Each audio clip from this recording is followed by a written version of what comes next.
players and our veterans can rely on, depending on who we match up with next Sunday. No question. Derek, you might not be able to have an answer to this, but have you thought about your postseason rotation and whether you're going to shorten it up at all now that you're in, especially in a single elimination game, or do you think you're going to continue to run with 9, 10, 11 person rotation? Yeah, I mean, each game will kind of dictate different things. Like tonight, Kalani's size against fouls we felt like would be, a good look compared to, let's say, playing Maria a little bit more. So we do think that depending on the matchup, it could vary. It could still be a 8, 9, 10 type of thing, but maybe just shorter minutes. It's important to, for example, if you have a player with 2 fouls at the end of a half, you need to get somebody in for 1 minute and 27 seconds to keep her from picking up a third one. Chelsea, for example, who's played almost the whole game a lot of nights, if you can still, the last 51 seconds of a quarter plus the timeout in between the quarter, maybe the first minute of the fourth quarter, even though that's only like 2 minutes of game time, that's 8 to 10 minutes of rest. So you can still see 8, 9, 10, 11 players get in the game. It just will, vary, I think, in terms of the number of minutes for each player. Coach, with it being a single game elimination and every possession is heightened, how do you avoid, I guess, starting slow?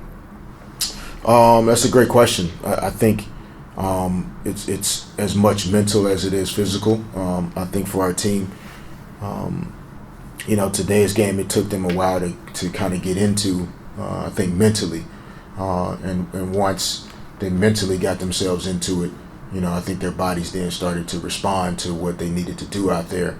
A lot of our veterans have, they played a lot of basketball, in particular in the last few years.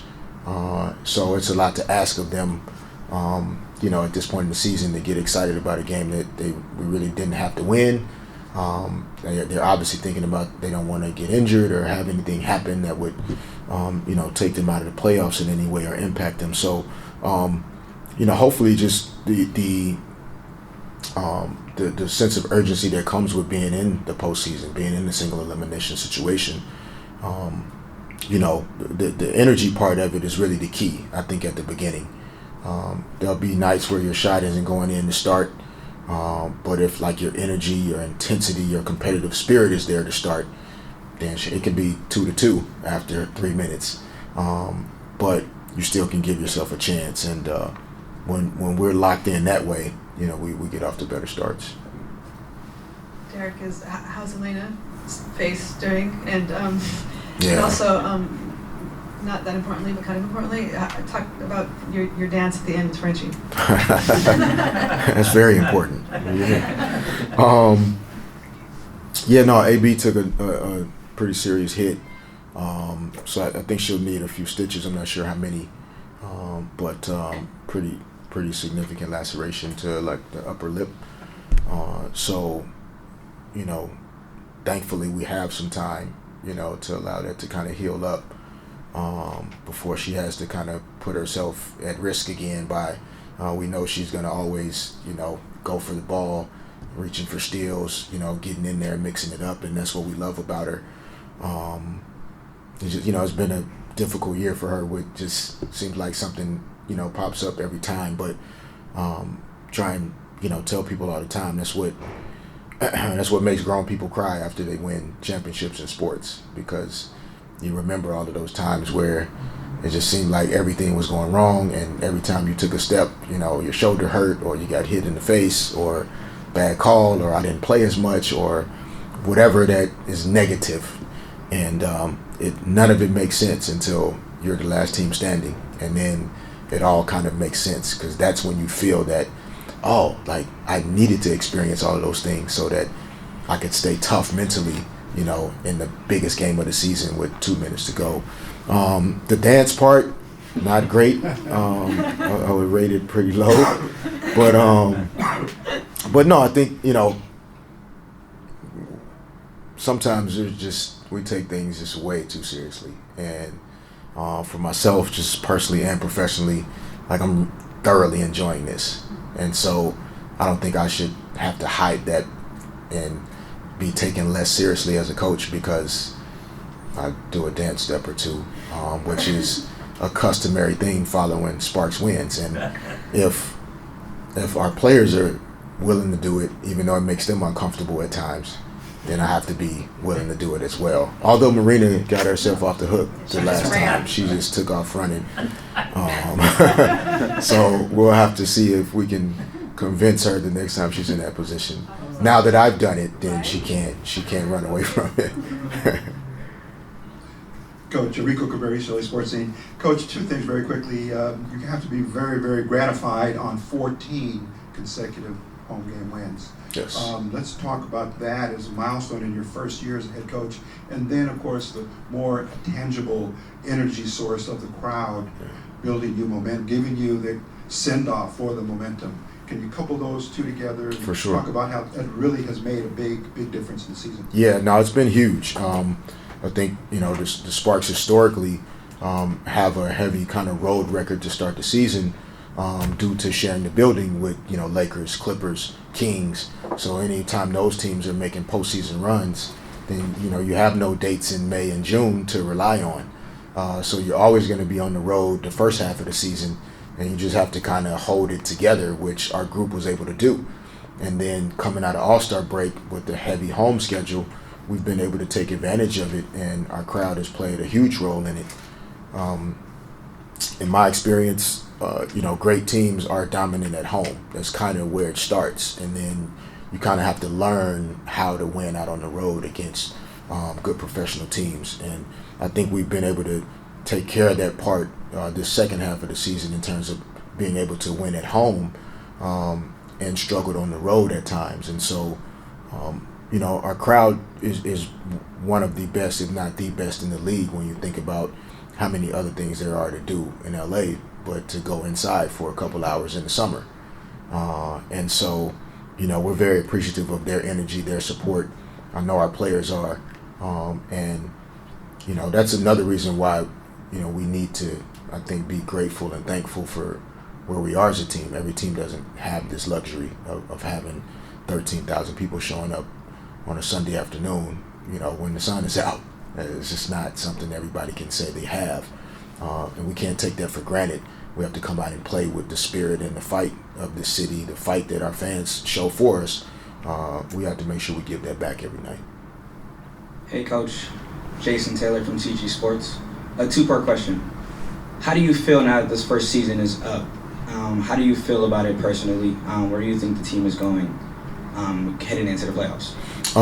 First part, I'm thankful for, being able to kind of, wrap up the first regular season as a coach of the Sparks and what we've, I think, been able to accomplish and achieve so far.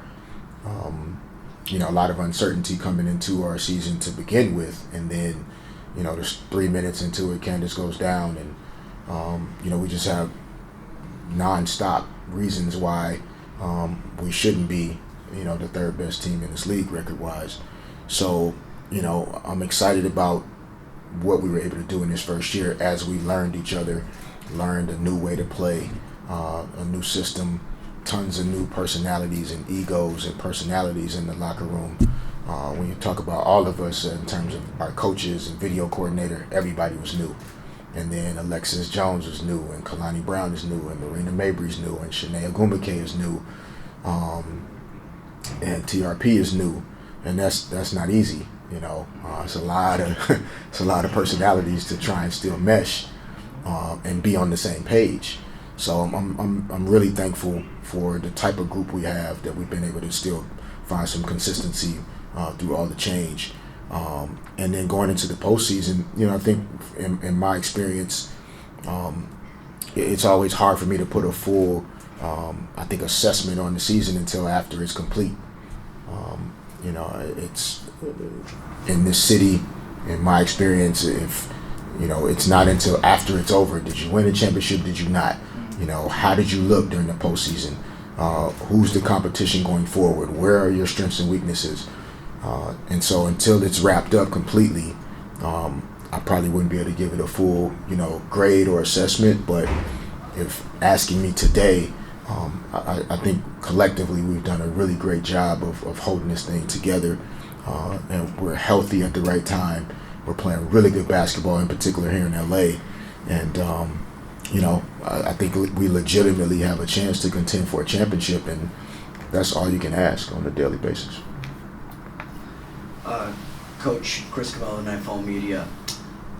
You played on a lot of big stages in your career. You practically lived in the postseason. How excited are you going in a different league and now in a different role instead of the point guard for Lakers, now as the head coach of the LA Sparks? Yeah, I'm excited, man. I haven't, like you said, been in this position before in the W.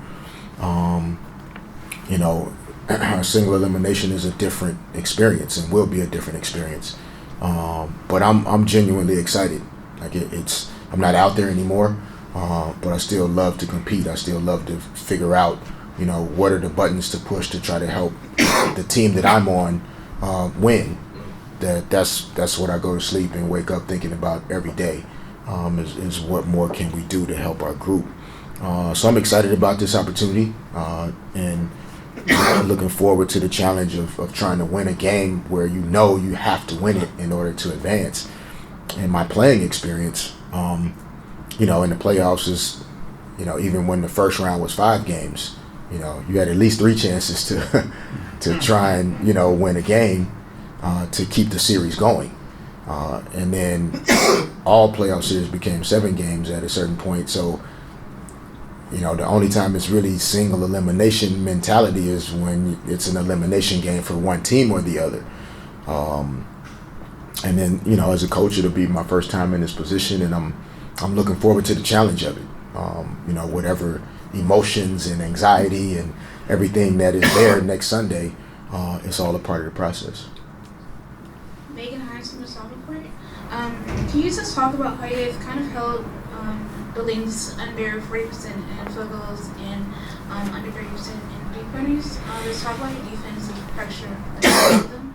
Yeah, no, I think overall we, when you play against a team like Minnesota, they're physical, obviously, in the middle with Sylvia Fowles, and then they played just kind of due to injuries and things that they've had to navigate, kind of a bigger lineup at times, with Augustus and Collier and Dantas and Fowles. And so it's a team that loves to attack in the interior and in the lane.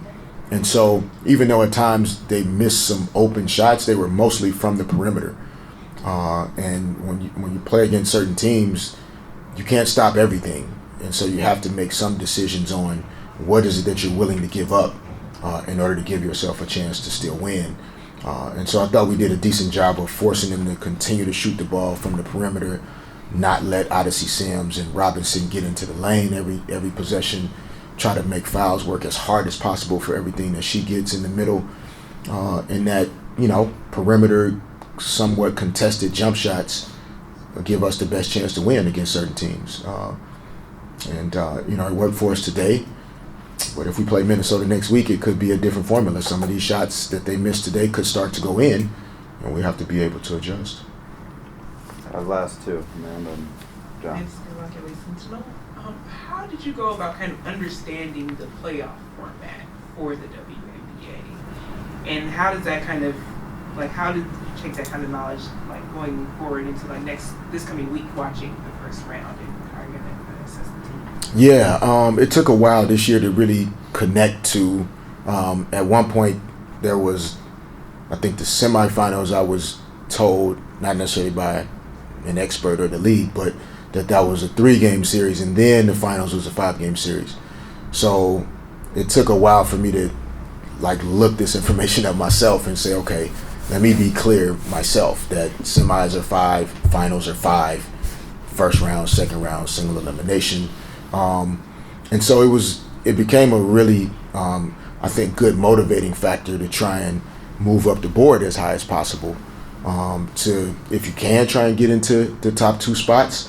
But I think, at least having that first round by being in the top 4, securing an opportunity to play at home in order to advance in the single elimination format, that's all you can ask in a sense, considering the type of season that we've had with the ins and outs. And if you can't win one home game in order to get to the next game, well, you maybe didn't have as good of a chance as you thought to win it all anyway.